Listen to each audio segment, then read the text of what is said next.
Hey everybody, welcome to Mass Conversion. My name is ФРЭНК, and before we begin with the official class, I just wanted to take you on this little iPhone-made home movie.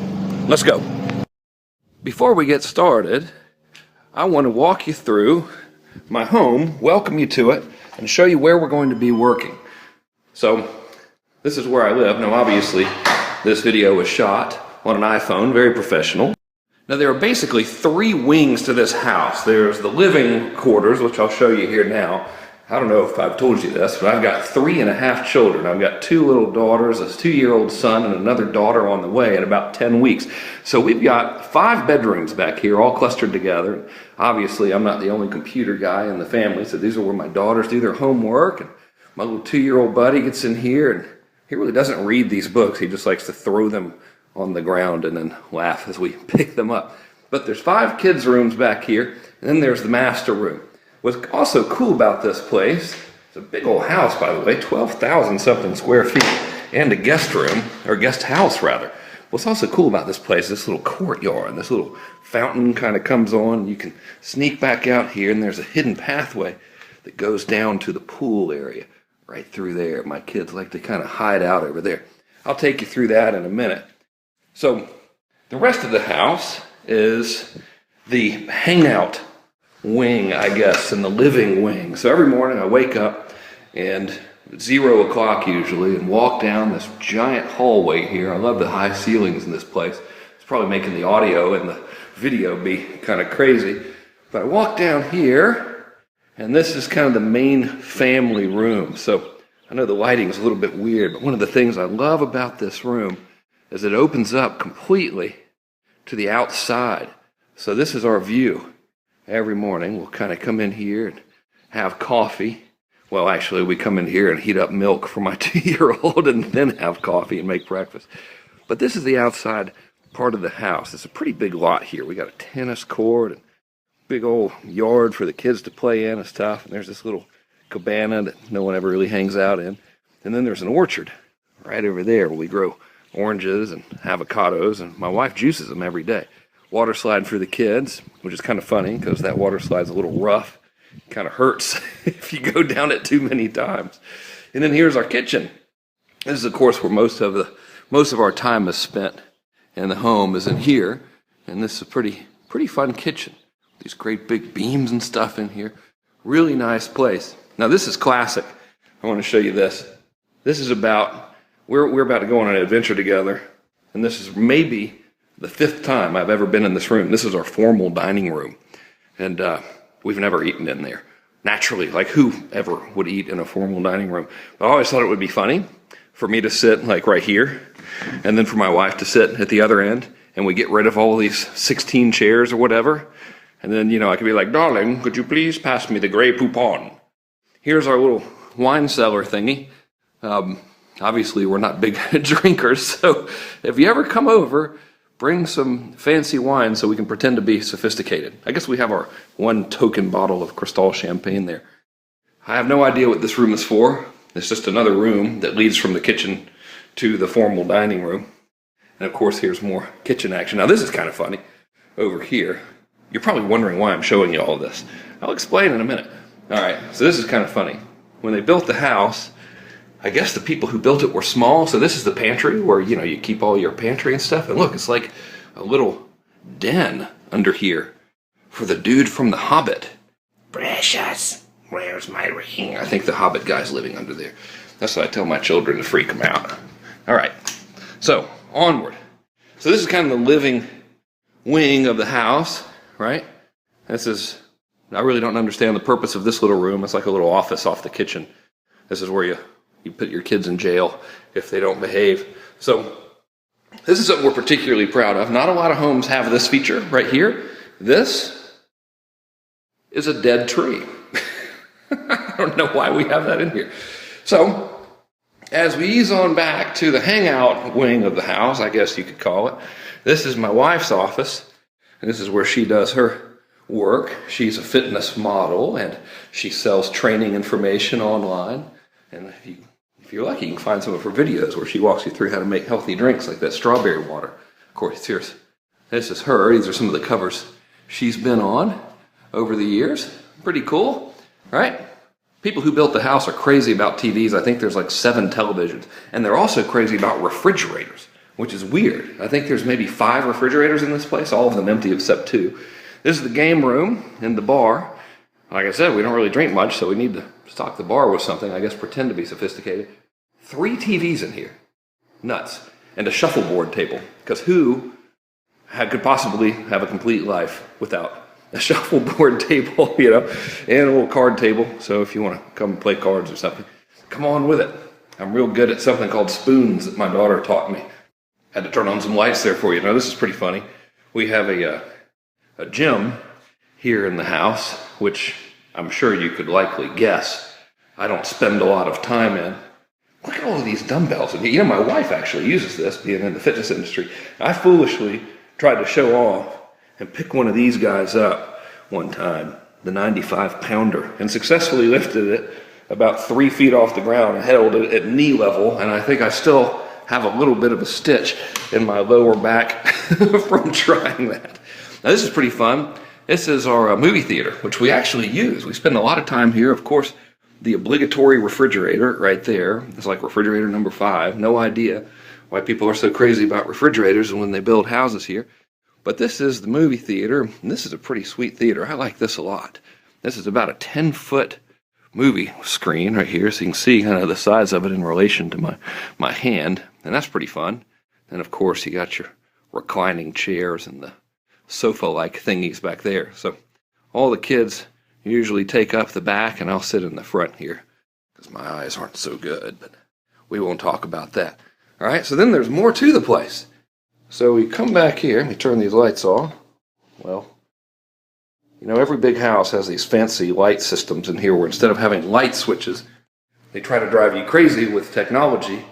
They spend a lot of money to replace light switches on systems that work not nearly as effectively as light switches. Well, back here we have guest room number 1. I call this the Dean Jackson suite. So whenever my dear friend Dean Jackson of I Love Marketing comes, we can put him up in here. And then we have another guest room, which is probably really not that exciting, actually. So there's more to the place, believe it or not. And again, I'll explain why I'm giving you this tour of my primary residence here in a minute. But we'll go on back to the back. Come on out here.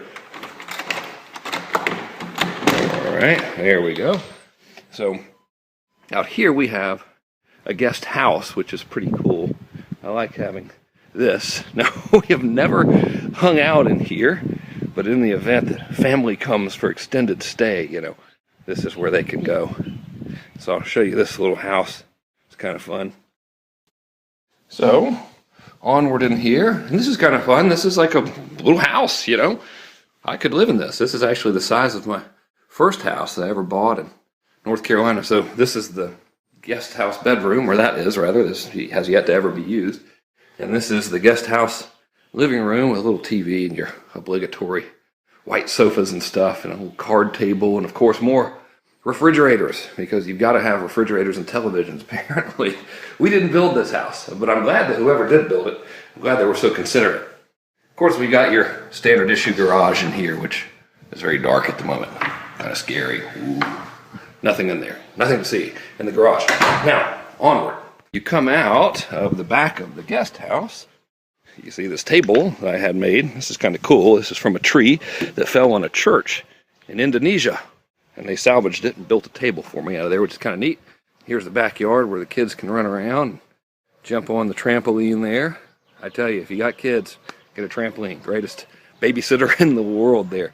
And then here's the tennis court. And with the mercifully short basketball goal, right? So that is essentially my home. This is where we are going to be spending our time together during this class. Well, I'm going to be working with you. Now, you might be wondering, why in the world has he taken now, however long this is, 8 or 9 minutes of your time to walk through this house? All right, well, I'll show you. I've saved that reason for last. I want to show you where we're going to be working. I want to show you the office. All right, so as we walk in and pass the award-winning dead tree, you know, the reason I haven't gotten this out of here is I don't know where the heck to put it. I mean, where do you put a big 15-foot dead tree? All right, anyway, I'll take you to my office now. All right, so up here, this is the only stairs we have in the house, and they lead to this strange tiny room. So this is part one of the office.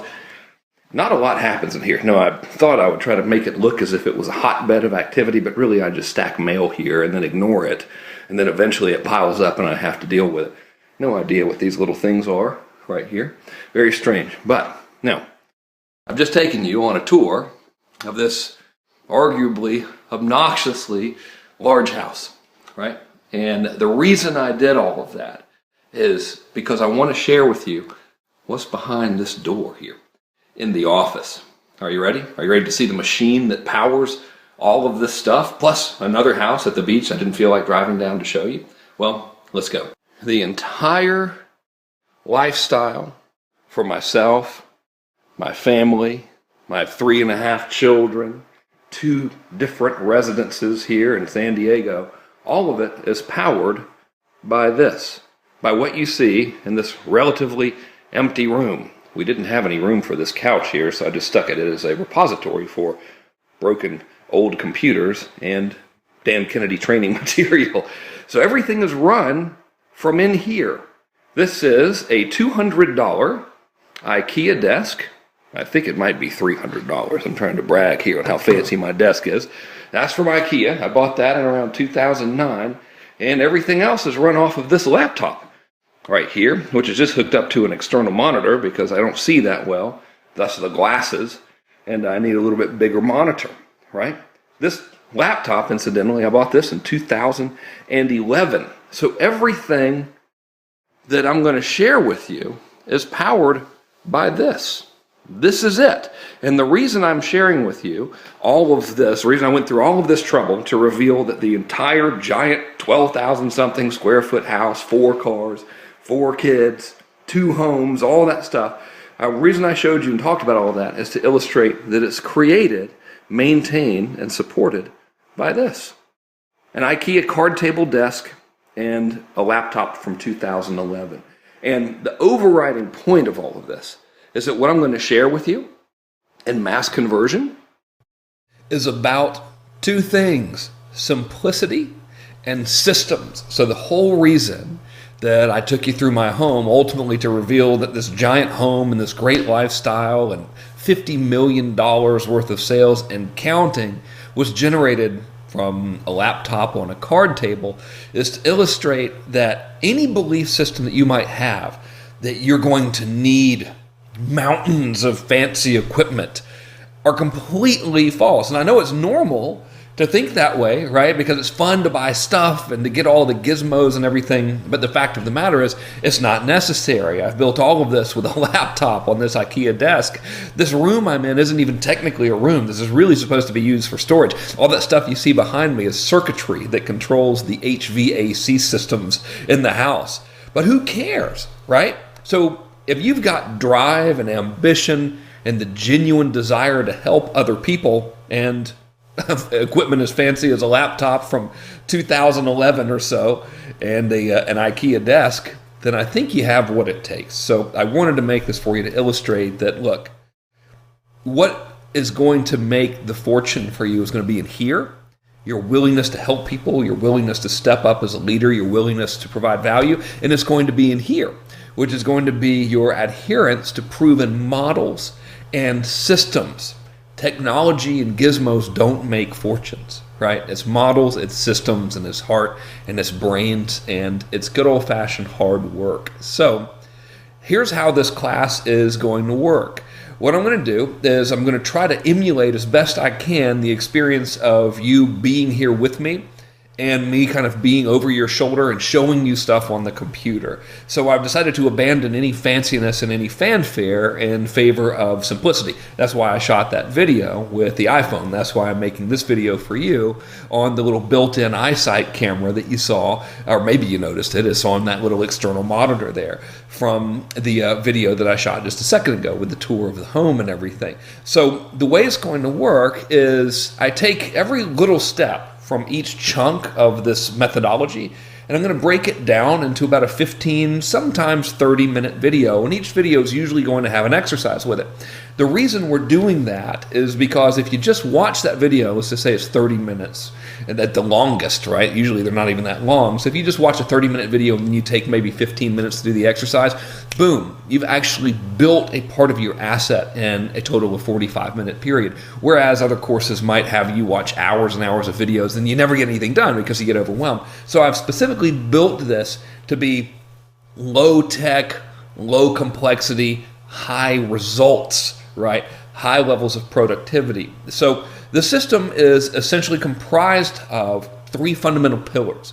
Pillar number one is the attraction of leads into your database, right? Pillar number two is the conversion of those leads into initial customers, making that first purchase. Pillar number three is going to be the ascension of those customers into repeat buyers, into higher ticket buyers, into long-term buyers. That's really, those three pillars are what powers every business in the world. So we're going to focus on those fundamentals because that's where the money is. And then within each of those fundamentals, I'm going to be showing you psychological methodology that it causes you to be positioned as a celebrity, to be positioned as an authority, to build that massive goodwill with your marketplace, and to genuinely help people and make tons of sales in the process. So right now, we are in Module 1, and the focus of this week's training is to create the magnets, to create the bait with which you will attract your ideal customer. And we're going to do this under the assumption and really under the knowledge of a classic phrase here. The phrase is, you can't catch whales using minnow bait, and you can't catch whales fishing in a minnow pond. So the first thing we're going to do is we're going to determine what is a whale. And I'm going to define a whale as being your ideal perfect customer, your perfect client. Once we've determined that person, then we're going to find out the perfect bait with which we can use to attract them. And then we're also going to find out the best places to find these people. So that's what we're going to do here in this week. Now, this week is relatively simple. As we progress through the class, our weights get a little heavier, right? So if you feel like we're going too slow in this week, listen, don't worry about that. Just do the exercises, because next week and the following weeks, we're going to increase that weight metaphorically. So we're going to get stronger and stronger, right? So without any further ado, why don't we officially begin the class? And before I do that, let me take a minute to really thank you for your commitment to doing this. Listen, the fact that you signed up for this, knowing full well that it's all about creating value, it's all about building goodwill, and it's all about genuinely helping people, really says something about you. It says you're dramatically different from your competitors and from just about everybody else in the marketplace as the business marketplace globally, right? So many companies are just in it for the profit. And yeah, sure, we are too. But you can turn a tremendous profit while changing a lot of lives and genuinely helping people. And man, when you do that, you have planted the seeds for long-term success that are almost impossible to eradicate, right? So let's go ahead and get started. This concludes this introductory video. I look forward to seeing you rather, in the next video, where I'm going to take you to the computer and we're going to start talking about who your ideal prospect is and the best sources to find them.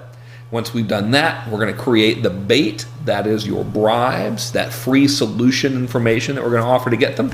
And then next week, we're going to build the machine that actually converts them into email subscribers and converts them into initial buyers, some of them anyway, and then the ones who don't become initial buyers we'll follow up with through campaigns to turn them into initial buyers and then to long-term buyers. So we're going to have a lot of fun on this journey together. If you stick with me, you're going to do well. If you just do the exercises, man, you cannot beat this. This stuff really, really works. So I look forward to taking this journey with you, and I hope that you will be kind enough to share with me what your experiences are as we go through it. Thanks again so much, and I'll see you in the next video. All right, let's get to work. So glad to have you here. Okay, so this is our official beginning. Now, you'll see here on my screen a little printout that I have for you. This is available for you to download. It's under this video. Should be, anyway, unless I've done something wrong with the tech stuff. Excuse me. But it's important to go ahead and download this and print it out just so you can follow along and fill in the blanks here. This is going to help cement everything we're going over. And I want to give you a little bit of a warning. This first little section here, and literally just this video specifically, is going to deal a little bit with some psychological stuff, and it might get a little ethereal feeling for a minute. This is the only video like this in this module. Everything else is very tactical and strategic and step-by-step, and we're going to be creating. But I think it's important before we create and before we start attracting people into your systems, I think it's important to really define who it is exactly that you want so we can get just them. Doesn't that make sense? So let's go ahead and begin this official presentation. So part one here is defining your ideal customer. Now we need to understand some facts about building a list and having a list and doing marketing and really generating, for lack of a better phrase, a herd of subscribers and fans and followers, right? And here they are. First of all your subscribers are not created equal. If you had 100,000 people on a list, it doesn't mean they're all the exact same type of person, the exact same makeup, the exact same desires, and the exact same likelihood to buy. A lot of that has to do with source. And by source, I mean where you get these subscribers from, whether they're from advertising, what media you use, whether they're joint venture generated, whether they're generated from syndication and other products, etc. And speaking of subscribers, we're not actually in the subscriber getting business, and we're not in the list building business. We're ultimately in the business of making sales. And the truth about your list is, well, there's really a lot to discuss there. First of all, contrary to what you've heard, the money is not actually in the list. I know people who want to sell you list building stuff like to say, if you have a list, you'll get money. The secret to money is getting a list. Well, it's good to have a list, but the money is not actually in the list. The money is in the relationship that you have with your list. And that relationship is created by the value that you provide to your list. Therefore, really, the money is ultimately in the value that you provide to your list. However, even with that said, some subscribers that you get, they're not going to buy no matter what you do. And some of them are ready to buy right now. So with all of that said, our mission is to identify the characteristics of people who are most likely to buy from you in the immediate future. It's also to simultaneously identify the characteristics of those who are not likely to buy, and even to a degree, identify the characteristics of those who you do not want to buy. And once we have that, everything we're going to do, aside from, of course, establishing goodwill and providing value, everything we're going to do is to be magnetic to your buyers and repulsive to your non-buyers. And that sounds weird, and I'll go over that a little bit more in detail for you here in a minute.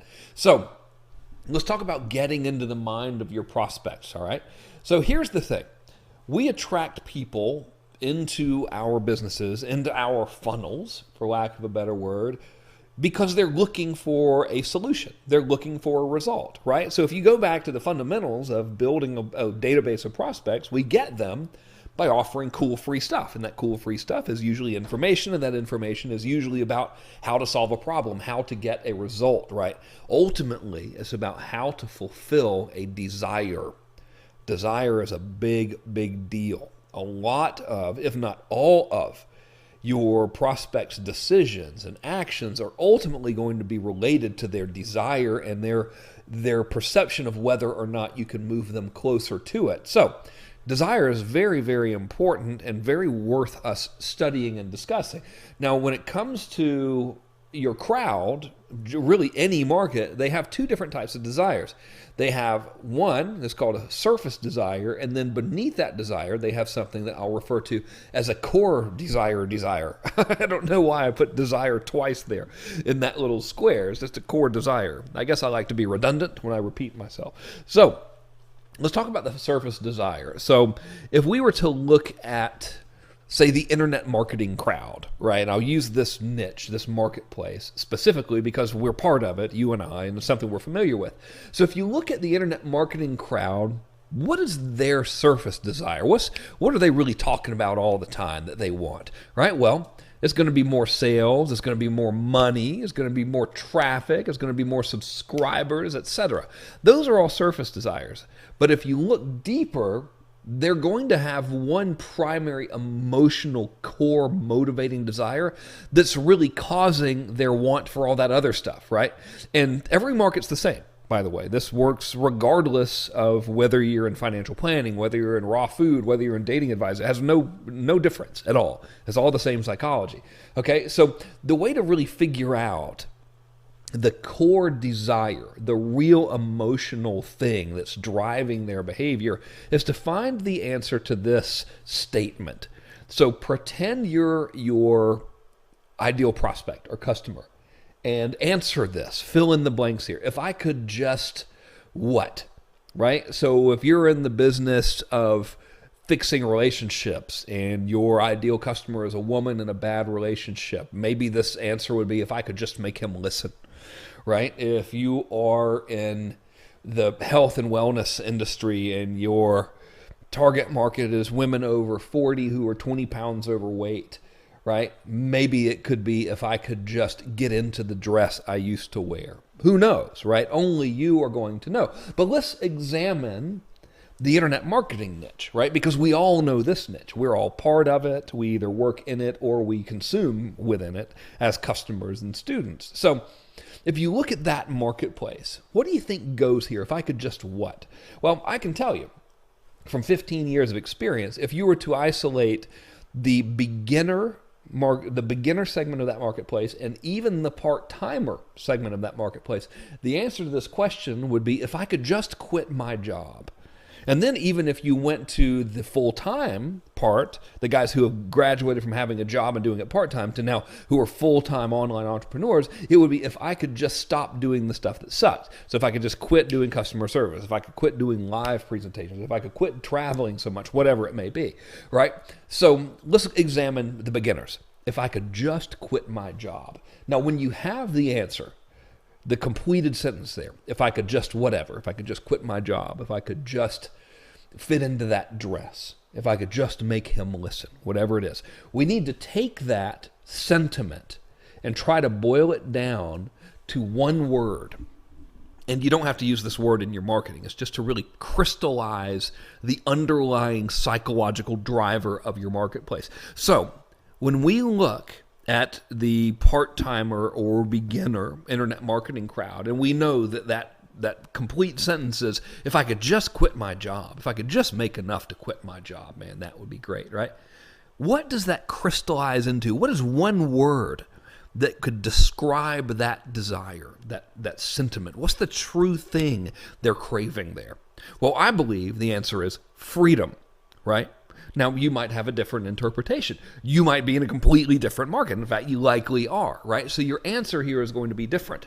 But it is very important to begin to get an idea of what this crystallized core emotional driver within your marketplace is. And the reason why is because this one word summation of their core desire, this needs to be at the forefront of all your marketing. Now, you don't have to say it all the time. You don't have to have it in your headlines, but they need to associate you with this, right? Whether it's through your imagery, whether it's through the automated campaigns that we're going to deploy after they become your subscriber, whether it's by the stuff that you talk about in your bribes, in your solutions, whether it's your overall positioning in the marketplace, they need to associate you with this primary emotional driver. They need to see you as someone who's going to help them move towards this. So therefore, it needs to be something that you stand for. And speaking of standing for something, as we can continue our discussion on buyer psychology, there's an interesting duality that exists. We need to stand for something, and we also need to stand against something. We need that polarity. And the better way to describe it is, we need to stand for something that is magnetic to our perfect buyers, and we need to stand against something that is repulsive to those that we don't want. And isn't that a strange thing to talk about, being repulsive to someone? Like, why would you want to be repulsive to anyone? Don't we want everyone to like us? Well, in reality, no. We absolutely do not. Being repulsive to the people that you don't want achieves multiple ends. First of all, it makes you even more magnetic to buyers. Okay, so here's how I can illustrate this. We've got two big political parties in America, right? So Republicans and Democrats. Now, I'm not a political guy, so I'm going to give you my interpretation of politics, which may or may not be accurate, but the fundamental principle I'm displaying certainly is. So on one hand, you've got the, what do you call them, the Democrats, right? The Democrats are big government, lots of legislation, lots of rules, the Obamacare stuff, the redistribution of wealth, quote unquote, right? There's a lot of public service type stuff where, hey, let's create funding to help these people who don't have jobs or whatever. So that's where the Democrats are, as a very generalized statement. Now, again, I'm not a political guy, so I could be off on that. It's irrelevant whether or not this is factually accurate. Just pay attention to the psychology. So on the other end of that spectrum, we have the Republicans, right? And the Republicans are get rid of gun control, get rid of big government. Let's put a cap on all this crazy bureaucratic regulation stuff. Hell no, we don't want to redistribute wealth. We work like hell. Why should we have to pay more in taxes to support lazy bastards without jobs? What else are those dudes all about? I guess that pretty much sums it up, right? Yay business, hooray entrepreneurial stuff, boo bureaucracy, no redistribution of wealth. Yes, big advocate of private enterprise. So let's say that we're wanting to make ourselves even more attractive to Republicans, right? Well, one thing we could do is we could go and we could say, yeah, private enterprise is great. We should have private enterprise. That's exactly right. And there's no reason for us to be taxed higher than everybody else. That's silly and all that kind of stuff. But we could bond even stronger with them by saying, you know what? I'm with you.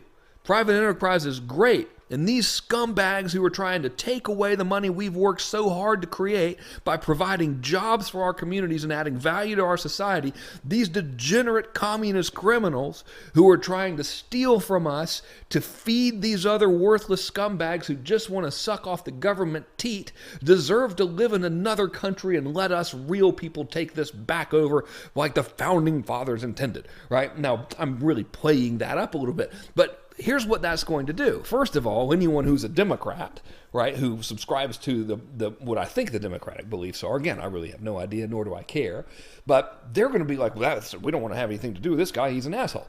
Well, who cares, right? We don't want them. But my gosh, the hardcore Republicans, upon hearing you say all this bad stuff about what the Democrats believe, they're going to love you even more, you see. So there's a lot of money in polarity. Now, you don't have to take it that extreme, but we do need to be repulsive to non-buyers, even for another reason, and that is it keeps you from having them in your business, and it keeps you from wasting money and time by advertising to them. It keeps you from wasting time and money and effort by attracting them. And of course, the last thing you want is to have them as customers, because they're going to be horrible customers, right? So all of this kind of stuff has to do with the formulation and the foundation of your identity in the marketplace, right? And your identity in the marketplace is basically going to be what you stand for and what you stand against. And I know we're kind of getting a little bit of ahead of it in here, but it's important to understand that as we create stuff in this class, and as we create these magnets that are going to attract the right people, and as we create marketing that's going to advertise them, and as we create automated behavioral dynamic response campaigns that not only build goodwill and position you as an authority and help people get the results, that we're also going to be doing all of that with this wrapper of your identity around it, right? So as they consume this, they further identify with you, they further view you as a celebrity and authority, and they bond to you.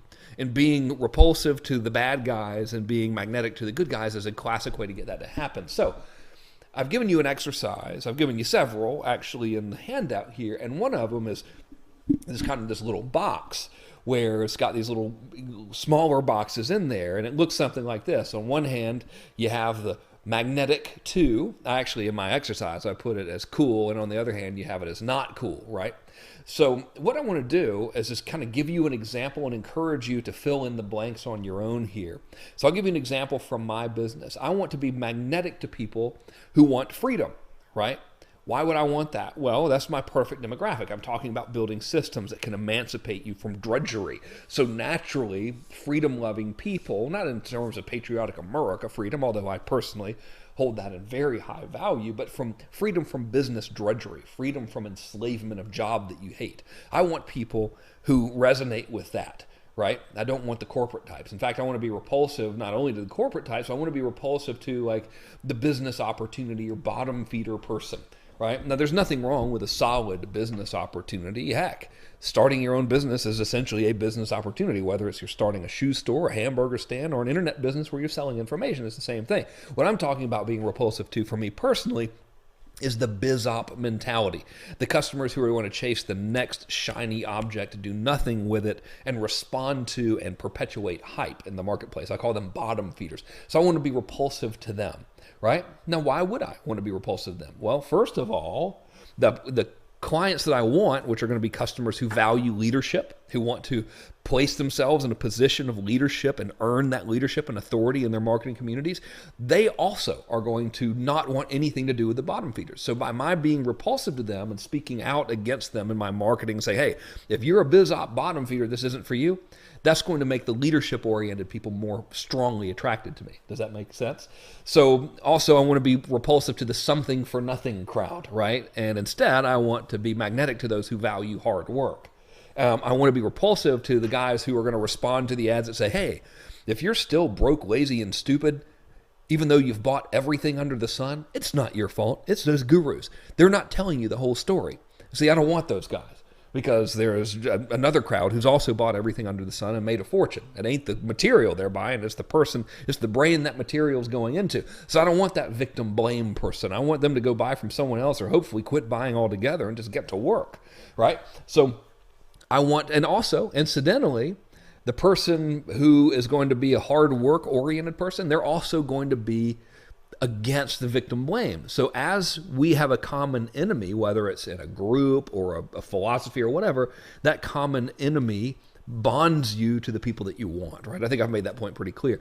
So also in my magnetic 2, I have high value goodwill producer, and in my repulsive 2 is cookie cutter. I don't want any of those people. So basically I don't want anybody who's just a lazy bastard who refuses to provide value and has nothing of use to sell. Instead, I want the higher spectrum of my marketplace, those who are willing to work, have something valuable to provide, and are willing to do so. So why is this important? Okay, well, as we begin creating your marketing campaigns, right? Now, we're not going to do it in this particular exercise and in this module even, but as we start bonding with your subscribers after you get them, right? We're going to do so using all of these things that you want to use as magnets, and we're also going to be utilizing all these things which you want to use to repel the bad people, the bad apples from your life. And all of that's going to make everything else more effective. So I wanted to plant these seeds in your mind. I want you to go ahead and do this exercise because as we go through the campaigns in Module 3, for example, when I'm showing you how to do all of these cool campaigns and results in advanced campaigns and dynamic behavioral campaigns and authority building campaigns and stuff, as we go through all of that, it'll make sense. You'll be able to refer to this and you'll say, oh man, yeah, okay, cool. This totally makes sense. Here's why I should say that and so forth. So that's why we want to do it. Another reason why we want to do it is because not all traffic sources are created equal. If we go to an advertising source that attracts people over in the right column, the biz-op bottom feeder or something for nothing guys, we might get a ton of leads, but they're not going to buy anything and they're going to be a pain in the ass. So we need to know where the right pathways are in your marketplace. I'll explain that more for you in another video. So this concludes these exercises. I know it's a little cerebral. I know it's a little weird. We're about to get a lot more tactical, but I want you to do them anyway because it helps us put the right wrapper on all of your material. And finally, what I've decided to do, I wasn't going to do this, but I found this presentation for you while I was creating this course. I want to give you a bonus presentation now about an exercise to really, really help you identify exactly who you're writing to. It's called the instant empathy exercise. And this exercise, I shot it a couple of years ago. I looked a lot different, as you're about to see. And I didn't show it to that many people. And it's very, very valuable. And this exercise as well is going to help you really get into the shoes of the ideal person you're wanting to attract, to really know what's going on in their life, know who they are. And again, the reason this is important is because we're going to influence this person.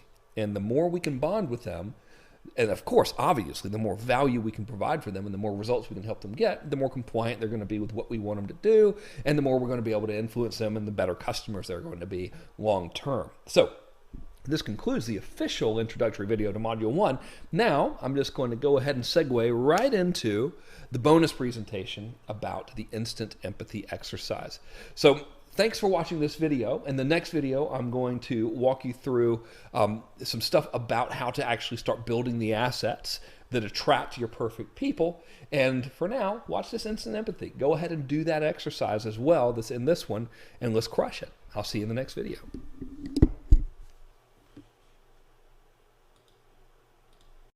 So now it's time for an exercise that I first taught in the Mass Control course. And this is of critical importance. And what we're going to do now, we're going to wrap up this little section by giving your prospect a name and really helping you visualize who this person is. Because what we're going to do from this point forward is we're going to be talking to this person that we create right now. And this exercise is called the instant empathy exercise. And it really allows you to get to know your subscriber. Because I have news for you. And I know we know this on a surface level, but very few people actually stop to think about it. All these subscribers we're talking about are people, right? So if I were to sit in a room with you, I'd be in a room with like a real person hanging out, a real person with like hopes, dreams, desires, emotions, and all that kind of stuff. So we need to stop thinking about a list as like this thing, a list, a number in an autoresponder account, and start understanding that we're dealing with people.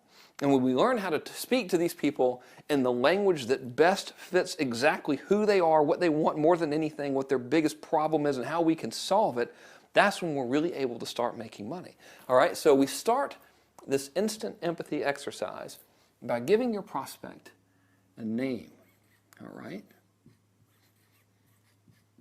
So write down the name of your prospect. And incidentally, we don't want to just guess. We want to draw all the conclusions that we're going to come to here in this section based on your experience from dealing with your marketplace. So if you don't have that experience yet, I got news for you. You need it. I'm not saying you need years or anything like I've had. You just need to spend a couple days. Go through their forums, right? Go find out all the stuff that they're buying. Read reviews of that product. Read who's using that product. Read who's selling that product. Go to their forum. Like if you want to learn about internet marketing community, you want to get in touch with like what the average beginner is like, go to the Warrior forum. Read all the posts. Learn about their concerns. Learn what's going on. Get their names. See, are most of them men? Are most of them women? Are they talking about grandchildren, meaning they're older? Are they talking about hopefully getting married, meaning they're younger? Do they mention girlfriends? Do they mention school parents? You can get all sorts of demographic data just by actually participating in the community. So it really helps in this critical step to actually do the work and put forth the effort. I mean, how can you really sell something to somebody if you don't know who they are and what they really want, right? One size fits all is not true when it comes to effective hardcore marketing that generates lots and lots of money, and that's my goal for you. At the end of this is to really generate for you lots of money. So let's work together to make that happen. So first, we want to write down their name. Second thing we want to do, we want to write down their gender, all right? Is this person a man or a woman? I'm going to draw a little picture of our person right here. We're going to give this person an identity, all right? Next thing we want to do, how old is this person, all right? So let's talk about their age. How old is this person? Obviously, you communicate with different generations of people in a much different manner. Right? Like if I was going up to someone who's my grandfather's age and was like, yo, what's up, homie? I mean, how well do you think that would be, accepted, right? Or if I called someone who fought alongside my grandfather's regiment in World War II in the Pacific Islands, if I referred to that man as dude, do you think that would go over very well? Hell no, it wouldn't. But if I talked to someone who's 19 and I said, hey man, what's up? All right, dude, let me check this out, then that'd be fine, all right? So your language is very critical. You're not going to know what language to speak until you get all this kind of stuff. Now what I want you to do is describe this person's appearance. It is really hard for me to write and talk at the same time here. There we go. I think I got that one right. So I think maybe it's because I'm looking weird, you know, down on the lettering. But anyway, describe their appearance, right? What do they wear? Like on an average day, what does this person wear? Do they wear jeans and a t-shirt? Do they wear surf shorts? Do they wear a suit and tie? Do they wear medical scrubs? What do they wear? We're trying to really give this person right here an identity. We're going to turn this list from a nameless, faceless thing into one person that represents the whole. So what are they wearing every day? Sounds a little bit weird. What are they wearing? Right? But that's not how I mean it. We want to find out who this person is. And you might even just be taking a guess at this next point. Well, what does this person do for a living?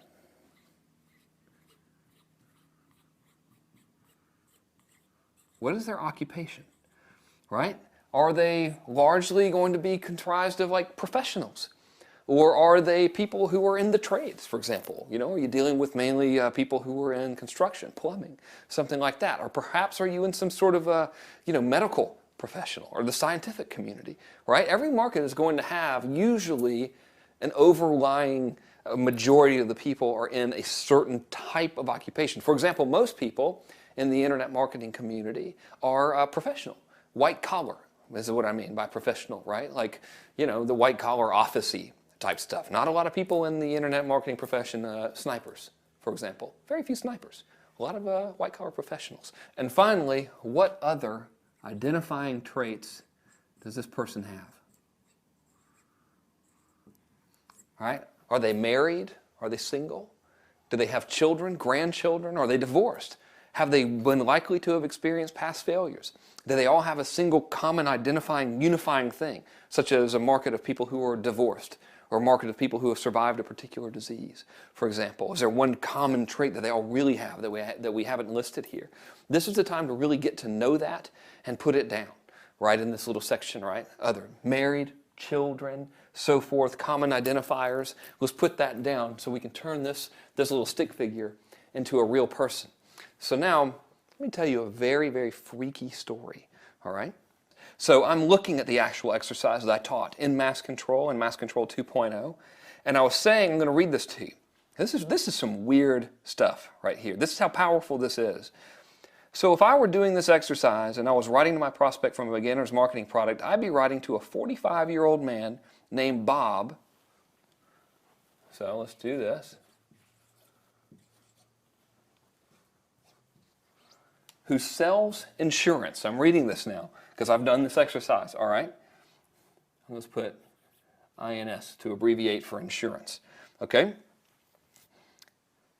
Bob is married with 2 kids who drive him nuts. So I'm going to put M/2K just for married with 2 kids, right? Bob is married with 2 kids who drive him nuts, and his wife thinks he's an idiot for trying this internet stuff. All right. Oh, so I'll write wife, and I'll draw a little angry face there. Why are you buying this crap from these scam artists? You know what I mean? Have you ever heard that before, perhaps, from your significant other? He's about 25 pounds overweight. I'm just going to say overweight. Let's see. Wears glasses. I'm just drawing the glasses now for the sake of speed. Pretty good drawing of glasses, wouldn't you say? There, all right. He wears a short sleeve button-down shirt that's white.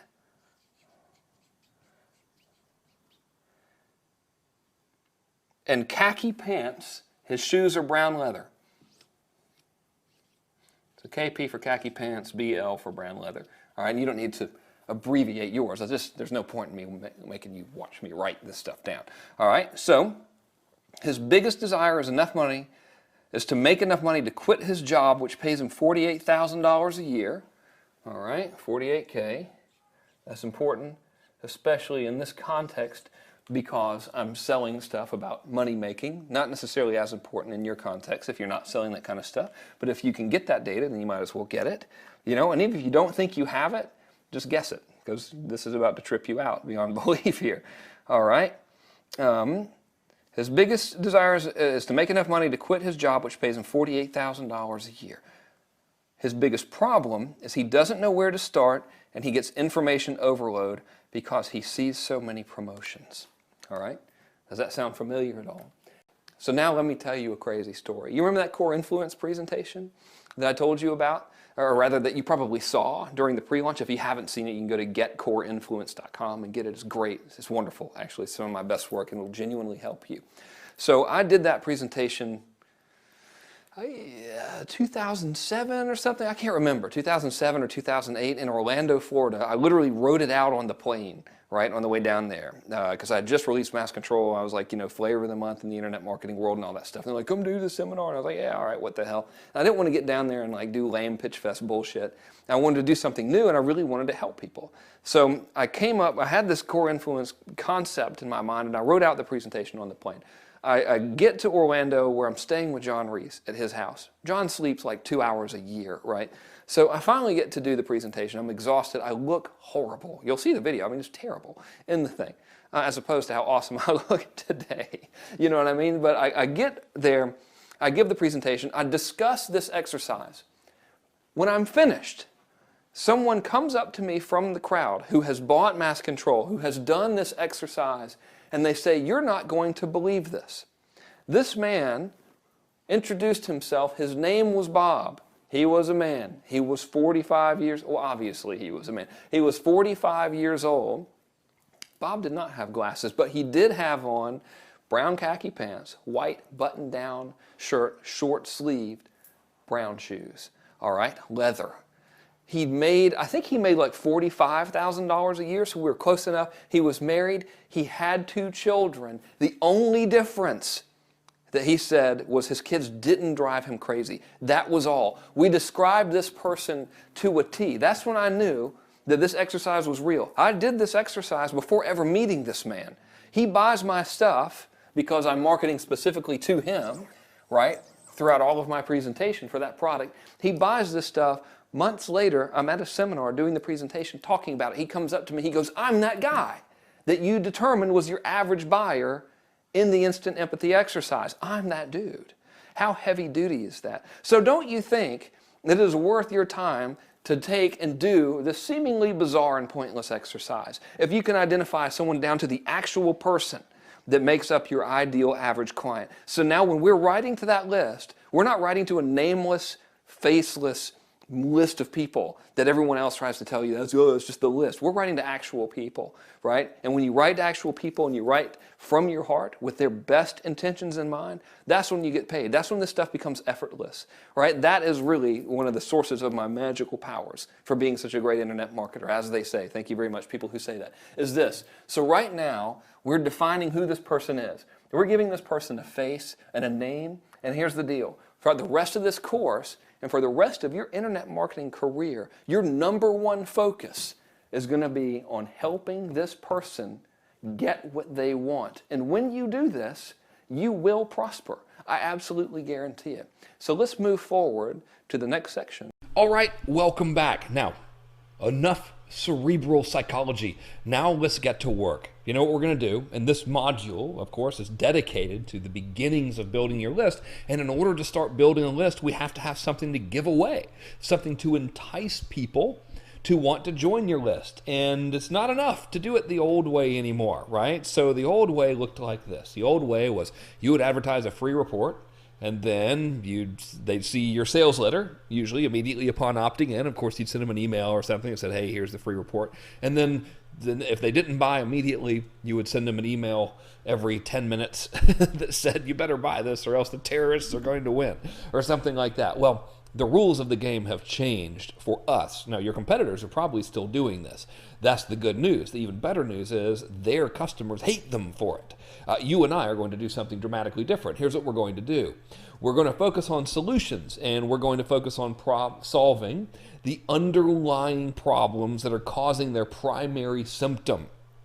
And I'll go over that in greater detail in a minute, but conceptually, let me show you how the funnel sort of looks. So instead of just one free report, we have 1 or 2 or 3 or 4 or 5. And all of these free reports or free videos or whatever are promising to help them find a solution to a particular problem, which is one of the causes of the main thing that's bothering them, right? So if we're in the business of helping people increase sales, the old way, which would have been this way, which would have been like this, would have been advertise a free report, reveals how to get more sales, and then your sales letter would be, hey, buy my incredible sales generation system, and then the email sequence would pummel them until they bought, which likely most of them wouldn't. They would want to kill you.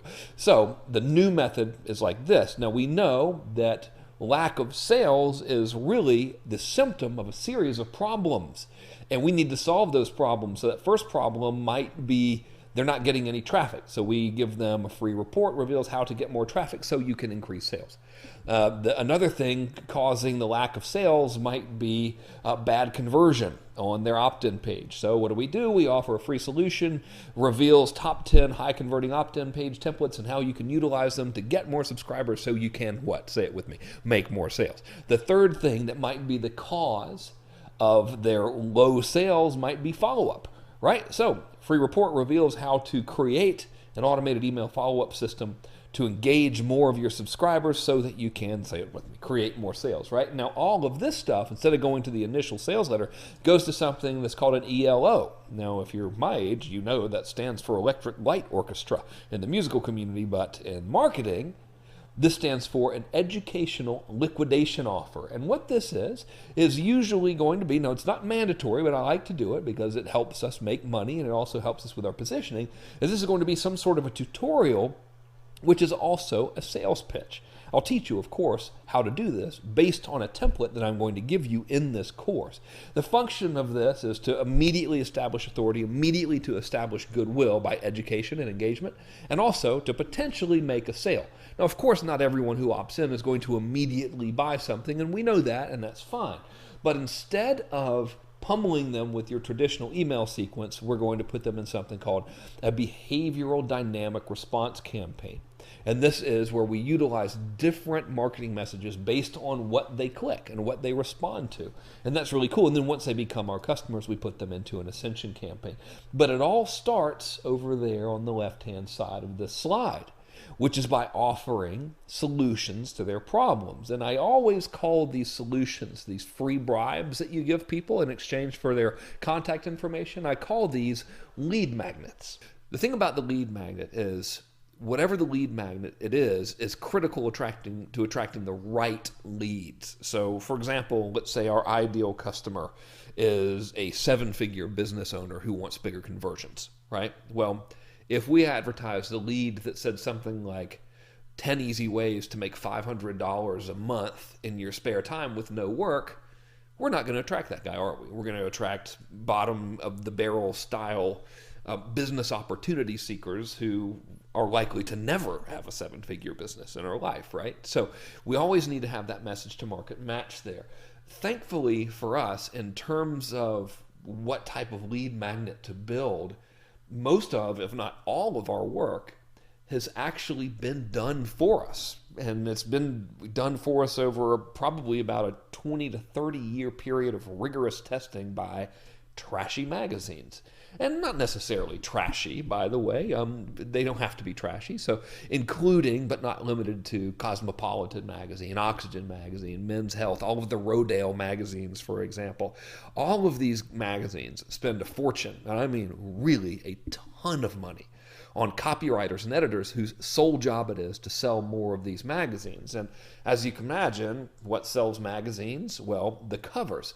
And specifically, what makes the cover sell are two things. Number one, it's usually the image, and more importantly, number two, it's going to be the copy on the cover. So what I've done is literally just today, as I was putting this class together for you, I went and got a lot of images of relatively current issues of various magazines throughout various niches, right? So what I want to do is I'm going to show you some of these covers, and I want to see if you notice a pattern, right? So let's have a look at this one.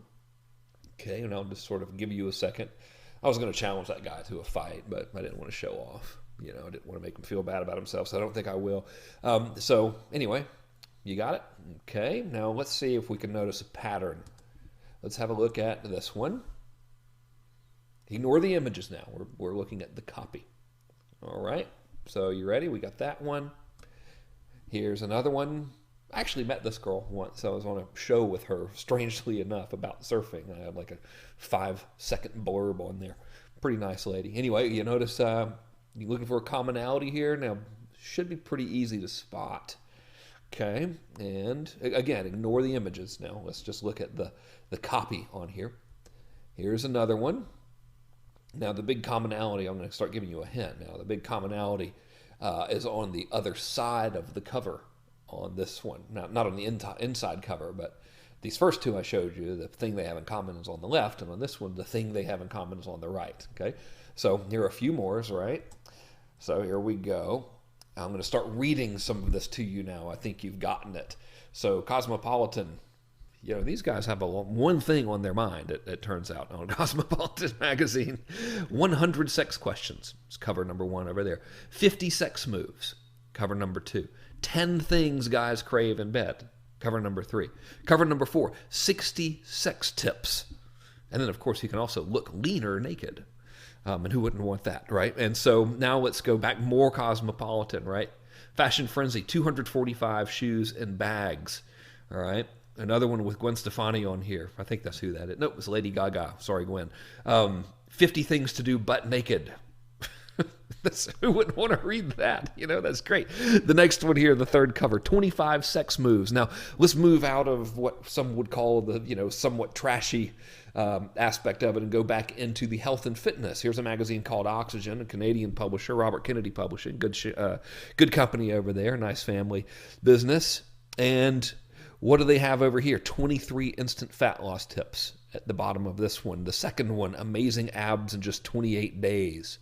The third one, your best butt ever in just 7 weeks. And of course, some 16-minute butt kicking workouts. And then at the bottom of this copy right near this lady's butt, a lot of butt stuff going on over here in this issue. I guess because it's glutes, right? It says zap butt fat with 5 simple moves down there at the bottom. So you're starting to see the pattern right up here at the very top of this one. That's my lovely wife, by the way, right there, little Natalia Kern and her Oxygen cover. At the top, we have one big commonality, 57 ways to improve your life today, right? So, and also over there to Natalia's right, amazing shoulders in 3 super easy moves. And over there to her left, your secret to sexy glutes, see results in 27 days. Are you noticing some formulas here with these titles? Well, let me show you. The first one is X ways to Y, right? So that's 56 moves to improve your performance in bed or whatever, right? 7 ways to get killer shoulders. 5 ways to get more prospects. 10 ways to increase your webpage conversion. 7 ways to attract more life insurance clients. 12 ways to attract the woman of your dreams. See what I mean? 7 ways to get your child to go to sleep on time. 15 recipes to feed your children, even if all they want to eat is sugar, right? Now, the next formula that you can use for a title, all of these are proven, by the way, by these magazine editors, would be X ways to Y in Z time. So 5 ways to lose 15 pounds in the next 2 weeks. 3 ways to attract the woman of your dreams by the end of the summer. Okay? You see what I mean there? So the next one is, if you don't want to give out actual content, you can just give a list of resources. 15 resources to help you run your WordPress blog faster. 18 health foods you can eat tomorrow to help you drop pounds without exercising. Right? So you see the formula there? And finally, it is just, or not finally, almost finally, it is just the XY tips. Right? So 15 tips for better sex. 17 strategies for a well-behaved child. 9 secrets to getting a good night's sleep. You see? So instead of ways, they are just tips or secrets. Same thing, really, but different formula, different copy. And finally, the classic, how to X without Y. How to lose 15 pounds without dieting. Okay, now, obviously, you want to make your claims always true. I don't know if such a claim could be true, unless, of course, you got, like, the stomach flu or something, and then I guess it's real, But that's a big one, right? How to close high-ticket sales without being pushy, you see. How to build a website without knowing tech stuff. How to generate leads without relying on affiliates and joint ventures. How to generate traffic without spending a fortune. And then, of course, you can combine all of these, right? 7 ways to generate traffic without buying advertising. 15 ways to shed unwanted weight without diet or exercise. You see there? And then, of course, you can even combine them some more, right? 15 ways to shed weight without diet or exercise in the next 2 weeks. Or 15 ways to lose 7 pounds in the next 2 weeks without diet or exercise. So all of these formulas are classic and time-tested. The best thing you have in here is specificity, actual numbers. The numbered list stuff works beautifully, right? So that's how to come up with a title. And the best advice I could give you is really just to pick one. Right? But before you pick one, we probably should start brainstorming some of your content. And before we brainstorm the content of your lead magnet, you might be wondering, well, what's the best format in which to create my lead magnet? Meaning, should it be a report, a video, a webinar, whatever? Well, it depends. The good old-fashioned PDF is probably the most widely used, and from my perspective, it just works great. People are used to it. It's easy to consume. It's easy for you to make. You can crank out a ton of them on various not products, but various concepts and ideas and so forth, and it works perfectly, and you don't have to have any real fancy software to make it, so that's very good. Now, videos are also very good. A video series is very good. Videos have high perceived value, and of course, a PDF plus bonus videos are very good as well. So yours free, 23-page workbook reveals how to lose 15 pounds in the next 7 days without diet and exercise. Plus, also get these 4 bonus videos for 7 slim down meals that you can cook, that you can fix yourself, even if you've never set foot in a kitchen. See, so that would also be a very, very good lead magnet. My advice to you on this is to do this. Whatever is easiest for you to make. All of these will work. The format is not nearly as important as the title, what that lead magnet promises, right? So again, please don't overthink it. If you just want to make a PDF, just make a PDF. I make PDFs all the time. They work really, really well. They're simple, right? And finally, on the topic of making a PDF, people say, well, how long should it be? What should it be like? Look, I'm about to walk you through a very, very simple exercise on how to do this. And before I do, I want you to know it doesn't need to be an opus. This doesn't have to be your life's work masterpiece. It could be 15 pages, 20 pages, 10 pages. It doesn't matter. A lead magnet is just something that's going to give them the solution to a problem very, very quickly. Right? That's all. So if you go back to look at what's selling those magazines, those formulaic headlines, X ways to Y or whatever, if you actually go and read the magazines, there's usually 2 pages worth of information, and that's it. And it's fine. Now, you might want to give a little more. That's okay.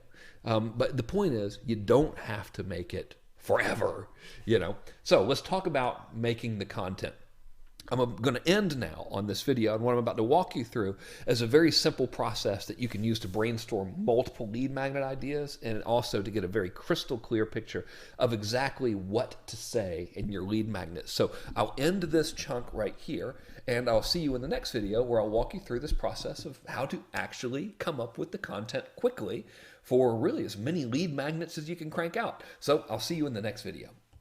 Okay, welcome back. So below this video, you're going to have links to download 2 files. The first one is the bag of tricks file, and the second one is a bag of tricks example that I'm going to walk you through in this video. So let's start by opening up the bag of tricks file.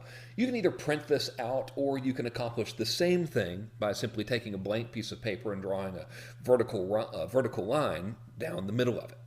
So what you have over here on your left-hand side is a situation. And the situation is going to represent something that your prospects are either frustrated by, or it's going to be a situation that they want to achieve, right? So on the right-hand side is where you're going to write the solutions to help them get the result they want as it relates specifically to that situation. Now, you don't have to write out the solution in detail, just a quick bullet-pointed list.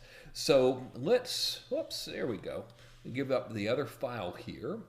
So let's assume that I'm looking to attract a list of people who want to sell more stuff on webinars, right? So in my bag of tricks, I'm listing all the situations and all of the outcomes that they are either frustrated with, such as no registrations, or the outcomes that they want, such as increased sales or whatever.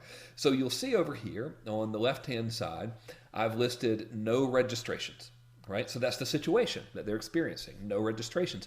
Now over here on the solution side, I've listed better targeted traffic from PPC, paid email blasts, the use of retargeting, email invite to an existing list, registration page copy, registration page layout, and I could even go on and list more, couldn't I? I could list webinar title, webinar topic, webinar time, date, etc., right? So let's scroll down to the second little column over here. Let's say another situation they have is that nobody is showing up. So in that case, my solution for that, and again, this is just for my internal use here, my solution for that would be that they could have a proper reminder sequence, that they could improve the timing that happens between the minute they register for the webinar and the time the actual webinar is held, because that matters, right? If they register too far out, then they're going to forget. If they register too close, it doesn't give you enough time to build the value of showing up. I could have an indoctrination sequence where I could teach them that. An indoctrination sequence is something I invented for a webinar process that sort of causes the prospect to know, like, and trust you prior to them ever getting on the webinar because you helped them in advance.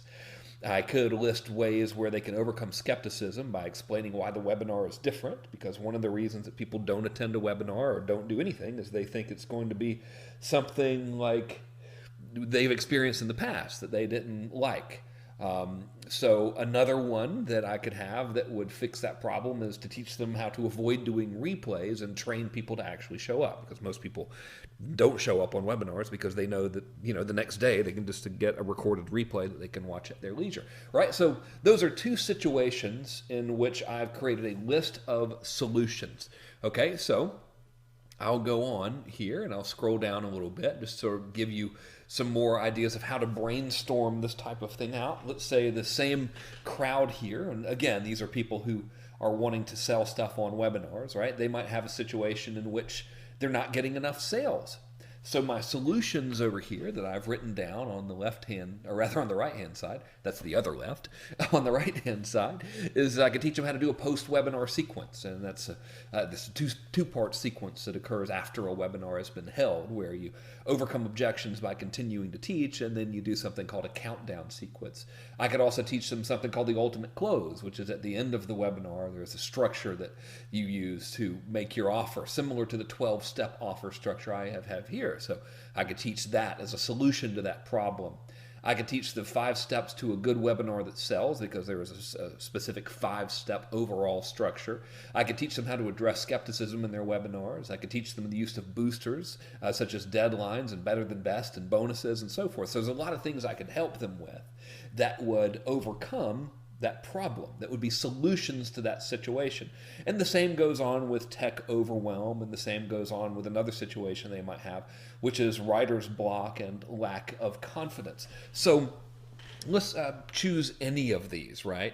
So here's the cool thing. Once you do this worksheet, every single one of these situations right here and their corresponding solutions, every one of these can actually be a lead magnet in and of itself. So if you really want to dominate a marketplace and get as many subscribers as you can, the first step to real mastery of this is to not simply have one lead magnet, is to hit them at every solution that they could possibly be having to offer a situational, or rather every situation that they could possibly have, you want to offer a solution for that in the form of a lead magnet. So imagine now, if I'm going out to the webinar community and this week I start advertising a lead magnet, which is, what do we have here? 1, 2, 3, 4, 5 secrets to help double your webinar registrations. And during that lead magnet, I explain, here's how to get better targeted traffic with PPC.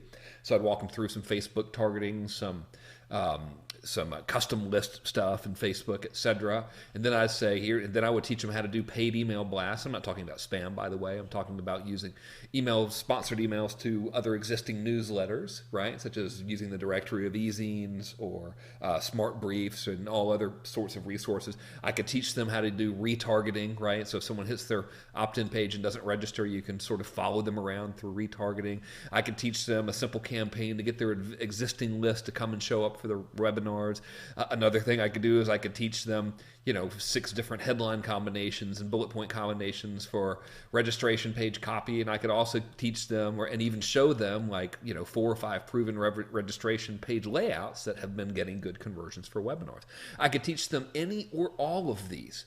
This whole little chunk here could be made into a very, very solid lead magnet. So if I wanted to just do all of them, page 1 would be, 5 ways to get better traffic with PPC. Number 1, here's how to choose your perfect target audience. Number 2, here's how to use custom audiences in Facebook. Number 3, here's how to use a software called Perfect Audience to do retargeting on Facebook. Number 4, here's how to steal your competitors' fans on Facebook and advertise just to those guys, right? And then I could page section 2 of this. And incidentally, that alone could be a good lead magnet, just this one little chunk. But if I wanted to keep on going, section 2 of the lead magnet could be, here's a directory of places where you can do paid email advertising, and here's a sample of an email that you could send to the owner of a newsletter where you're inquiring on sponsorship, or if you could pay them to advertise in their newsletter, or maybe even a joint venture thing. Here's how to find people. Here's how to use Google to find other websites with email lists that are in your niche that might not readily be publishing their advertising rates, but you could still advertise it anyway, and so forth and so on, right? So this little brainstorming exercise is perfect. Once you just write down your list of solutions, you just literally elaborate on these solutions in the form of your lead magnet. So let's say this week we published the lead magnet for 7 ways to double your webinar registrations in the next 2 weeks. And then 3 weeks from now or next month, we went to the same market and now we're publishing how to double the show up rate to your webinars in 3 easy steps, right? And then let's say we waited another month and we introduced to the marketplace how to, 4 easy tweaks you can make to any webinar to double the sales, without being hypey. Right, and then the next week we said three simple ways to build a webinar funnel without using any high-tech stuff. And the next week we went on and we said how to overcome writer's block for webinar publishers. Right, and there was a simple little lead magnet based on that. Well, if you do all of these things, if you address every situation in your marketplace with a different lead magnet based on this little worksheet, you're going to get everybody. Right? So the number one mistake people make when it comes to doing this is they just are very, very narrow-minded and they have sort of tunnel vision. They think, okay, I'm just going to create this one lead magnet about getting registrations. Well, what about the guy who's got tons of registrations but no one's showing up? He's still going to want to buy the ultimate result, which is how to make more money with webinars or whatever it is. So he would be a perfect candidate. But if you only publish this, you're going to alienate them. Right? So the trick here, the big takeaway is 2 parts. Number 1, if you use this very, very simple worksheet and very, very simple exercise, you'll have all the lead magnet content and ideas you could possibly stand, right? And then if you use this to make multiple lead magnets, you'll get way more subscribers. So let me walk you through kind of how that would look in terms of a funnel. So let's say we're going to create multiple lead magnets here of these 4 topics right here. So what I've done is I've just kind of made a little flow chart of how that would look in the grand scheme of things. So I've given you this flow chart, by the way. If you would like to download it, let me expand it on the old computer here. So those first 4, well, there we go. Those first 4 lead magnets, if you remember, the first one was the situation they had was they needed more registrations, right? They didn't have enough. So I identified, if you'll look back in my little worksheet here, my situation solution worksheet, hard to say that kind of fast. I identified several ways, in fact, 5 ways specifically on how to solve that problem. So that's what the lead magnet is about. Same thing with how to get more attendees. Same thing in terms of how to double webinar sales, and also had multiple solutions on how to overcome technical overwhelm. So these are all the titles that I just kind of brainstormed up here.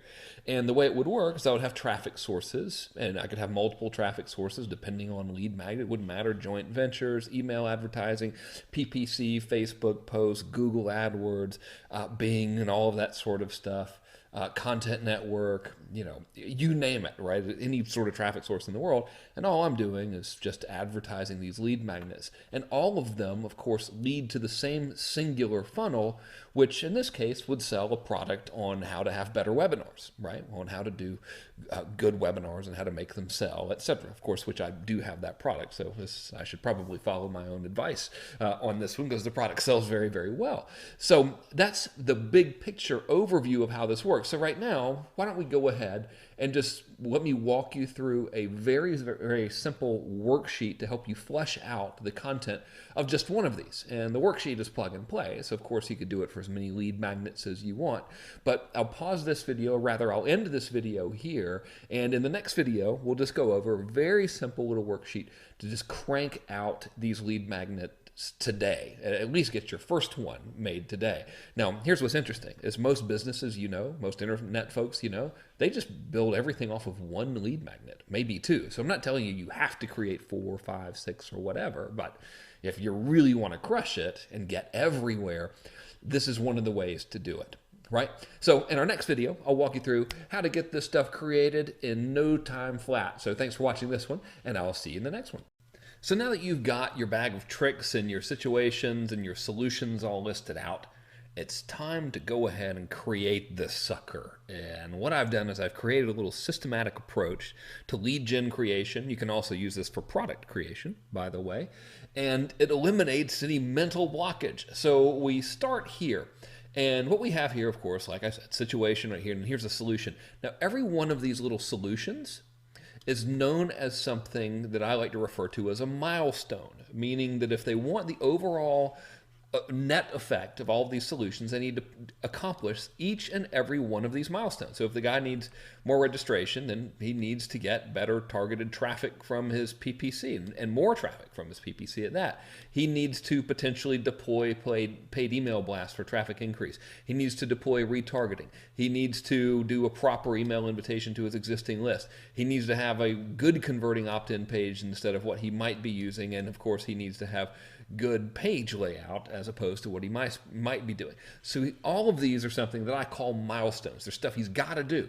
Now, what we have right here is, ta-da, something that I've created for you, and it's called a milestone worksheet. And what it is we start using this to flesh out, or is it flesh out? There's something out. Let's say flesh out sounds better, although it does sound kind of a little weird, really. We use this to flesh out the concepts of what is going to be in our lead magnet or even a product. So right here, we would write the lead magnet name, and then we would list the milestones. So, and underneath the milestone, before I go any further, we have the checkpoints. And the checkpoints are the little things that you have to do to actually pass through the milestone. So instead of me sort of talking about it arbitrarily, I'm going to refer you to the other document that I have for you.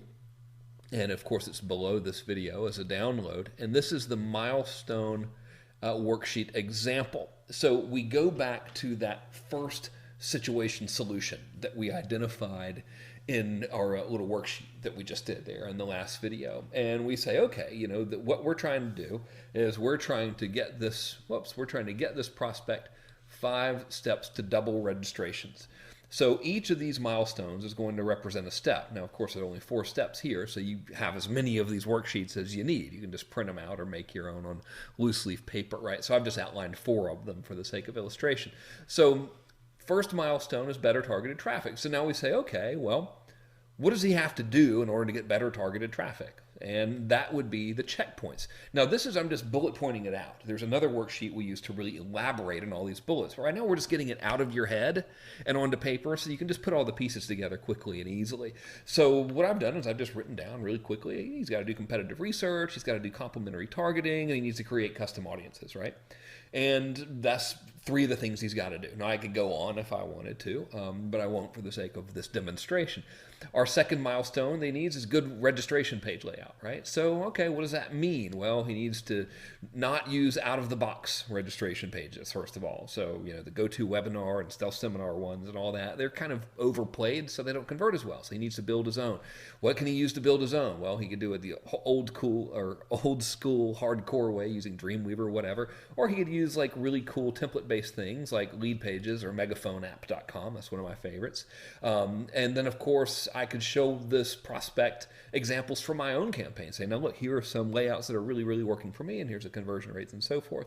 So that's the second milestone. There are the checkpoints that I can use to flush out the content for this particular milestone. See where we're getting here? And our next milestone would be him fixing his registration page copies. So how can I flush that out? Well, the first checkpoint is he's got to have a good headline, right? So I'm going to give him some good winning headline formulas. And then next thing he's got to have are some bullet points, right? So I teach him how to write curiosity bullets so the person's going to want to show up on the webinar. And the third thing he's going to need there is the reason why he should attend now, right? So I'm going to show him how to write that type of copy. And we go on and on for each milestone. So no matter how many milestones you might have, it might be as few as 1, it might be 3, it might be 10. This is how you start getting the overall plan together on how you're going to create this lead magnet. So that brings us to the final worksheet. So this is the blank checkpoint worksheet, and what we do here is we take the milestone number. So in this case, I'd say, okay, milestone number 1 is better targeted PPCs. It's like our chapter number 1 of our little lead magnet. The milestone name is better targeted PPC, and I'm going to flush out everything he's got to do for checkpoint number 1, which is competitive research, right? So let me just give you an idea of how that would look. So this is also available for download for you. This is right under this video. Let me make it nice and large here. So this is the checkpoint example sheet, right? So I took all that stuff I just gave you, right? All those worksheets I've already done, and now I'm going to go milestone by milestone and checkpoint by checkpoint. And this keeps me organized. So I'm going to compile as many of these sheets as I need and then build my lead magnet based on these sheets.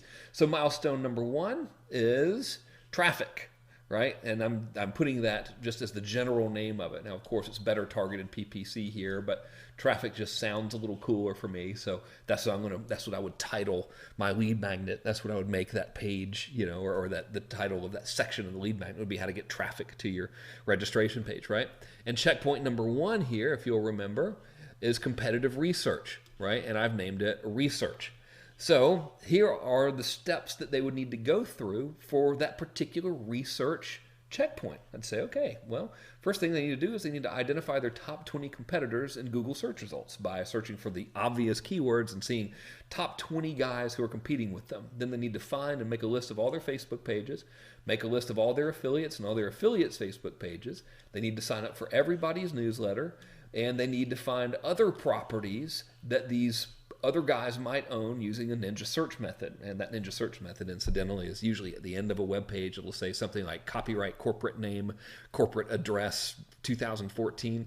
Well, you can find everything else that company names to a degree by simply doing a Google search for that exact search term, copyright, whatever it is at the bottom of the page, right? So that might thus lead you to other Facebook pages, other affiliates, other similar related products, other newsletters you can sign up for.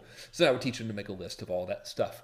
And our next step, I would say, okay, now that we have the natural search results, I want to identify the top 5 or more advertising competitors in Google AdWords and Bing search ads, etc. And I would do the same thing. Find their Facebook pages, I'd find their affiliates, I'd find their affiliates' Facebook pages, I would sign up for everybody's newsletters, and I would also find any other properties these guys might own using that same ninja search. Now that I've got my list of competitors here, I would then identify any similar sites to them by using compete.com. It's a pretty cool little research. You can type in a website URL and it'll show you similar websites to that one that I might have overlooked. And then I would run the same actions as above on all those competitor sites. So what I want to have ultimately is a list of like 50 or so different competitors and their Facebook pages and their affiliates and their affiliate Facebook pages and all their newsletters. And then I would begin with my next step where I'd start advertising to fans of their Facebook pages, and I'd advertise their email subscribers using Google's Gmail targeting and all sorts of ninja stuff. So all of this stuff is just, all this data that I've just kind of spat out is something that immediately came to mind quickly because I'd already had the overview created here. See, so next I have my complementary targeting, right? So then I would do everything I just did here, checkpoints to completion for complementary targeting. And I kind of got ahead of myself here because technically this is the complementary targeting, right? So then I would give them advice on how to do these two steps, and I would do it in a more fleshed out way.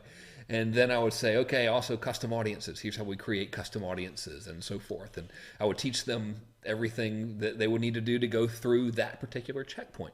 And next thing you know, once I've done all of this, right, with these little worksheets here, I have exactly what I need to get the product created, or in this case, the lead magnet created. So here's what's interesting, right? There's two ways to create this lead magnet. Well, there's three ways. Number one is you could make little videos showing them how to do all this. Perfectly acceptable. No problem. People love videos. If you want to write it, you can, of course, now just use this as an outline and sit down and write it. Or if you hate writing and the thought of writing something sends you into a flashback to like high school English class, I completely understand, you can get out a microphone and start talking and just record yourself talking and explaining how to do this.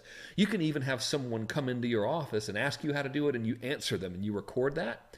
And then you can get that transcribed. What you do if you choose to go that route of just recording yourself talking or recording an interview to get it made, you get the recording done, and you know, if you have like a Mac or whatever, you can just use GarageBand. I mean, any cheap little simple recording thing will work. And then you go on over to Fiverr, Fiverr, and you just search for transcriptions over here.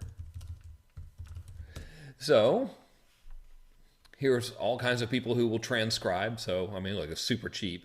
For a good, 30-minute or so transcription is probably going to cost you, gosh, I don't know, maybe $100 or something. Maybe it'll cost that much. I doubt even that much, really.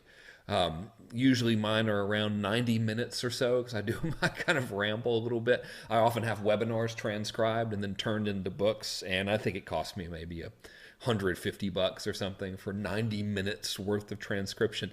So what you do after that is once you have that document transcribed, it's going to be kind of horrible, right? Because if you were to transcribe yourself speaking conversationally, it looks weird on paper, then that shouldn't freak you out at all. So what you do now is there's this little category over here called writing and translation.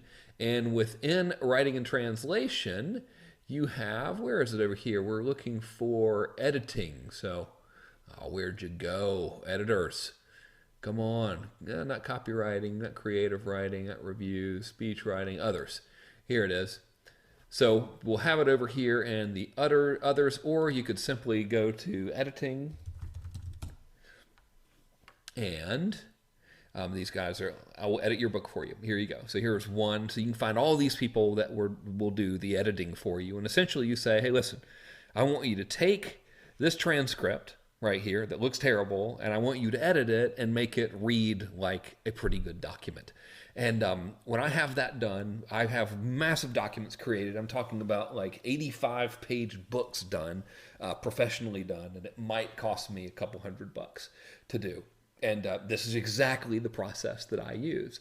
So as you can see, if you use those simple little worksheets that I gave you and you just talk into a microphone conversationally and put a little bit of thought into it, you can actually crank out lead magnets like a madman, or mad person, I should say, more politically correctly, and just have them edited, have them transcribed and edited, and you're good to go. And then, of course, for covers, it's very simple. You just go over here on Fiverr and search for ebook covers, and you can find a nice artist who will do ebook covers for you very inexpensively.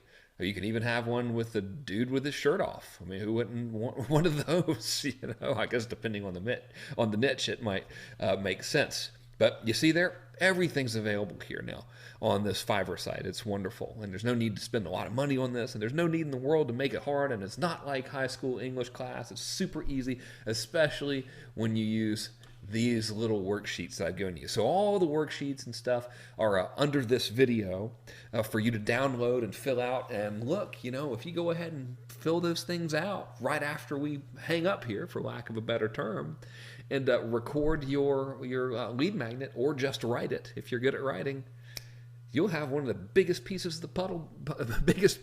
the puzzle already done, won't you? You'll be so far down the road to getting your list built, you just won't believe it, because you'll have the main thing done, which is, of course, the thing you're going to trade in exchange for that email address. So we'll conclude this module here with this video.